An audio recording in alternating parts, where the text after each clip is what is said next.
I'm the savior.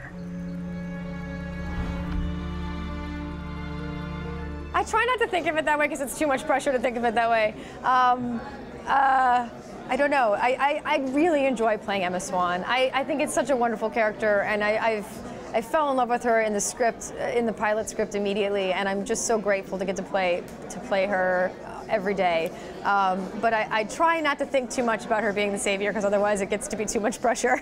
I think there's a balance to her. I think that she's grown over those 3 years. You know, she started out completely tough and very cold and sort of with her guard up.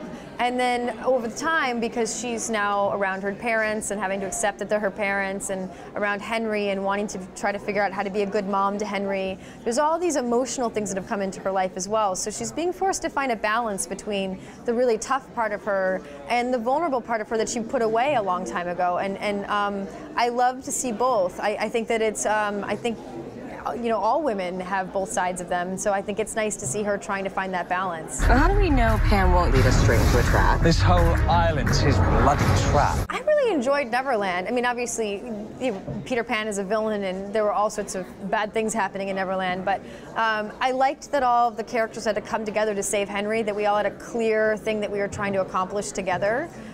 So that was fun. It was nice, and it was also the whole cast got to be together and get to spend that time together fighting for the same thing. So I enjoyed that part of the season. And then Oz is fun for different reasons. I mean, Oz kind of comes to us because we're in Storybrooke, and the Wicked Witch comes to Storybrooke. So it's not so much that we go to Oz, it kind of comes to us. And so I think the Wicked Witch is an incredible villain for us, though. She's very creepy and eerie in a different way than any of the other villains have been, because no one knows very much about her, and no one's aware of how powerful she is or isn't, and no one really knows what she wants for a very long time. So the fact that we're guessing and feeling like everyone's life is at stake at any given moment definitely brings sort of a creepy, eerie sense to that part of the season. You are a pirate. Yeah, that I am. But I also believe in good form. So when I win your heart, Emma, and I will win it, it will not be because of any trickery. It will be because you want me.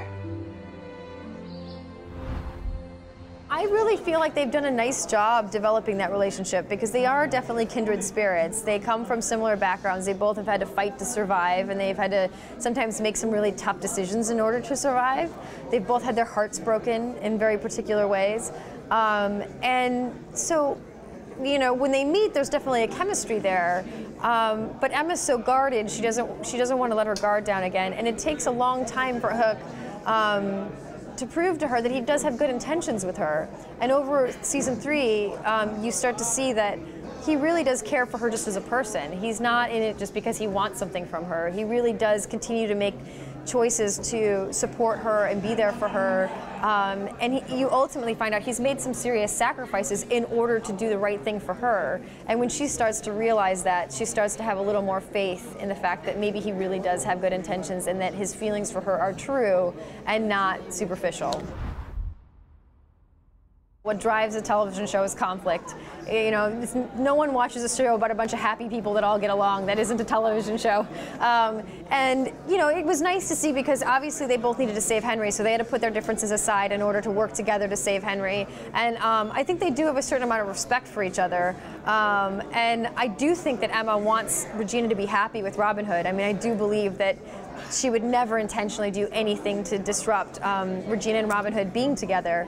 But she also knew that it was the right thing to do to save someone's life. It's never the right thing to do to let someone die. So it's a total catch-22, where obviously she wouldn't want to put Regina's happiness in jeopardy not with Robin Hood, but she also doesn't want to, you know, let this poor woman die. So it definitely sets up a nice amount of conflict, and it'll be interesting to see if Regina reverts back to being angry and bitter, or if she takes the high road and tries to overcome it. So I don't know. I don't know what choice they'll make.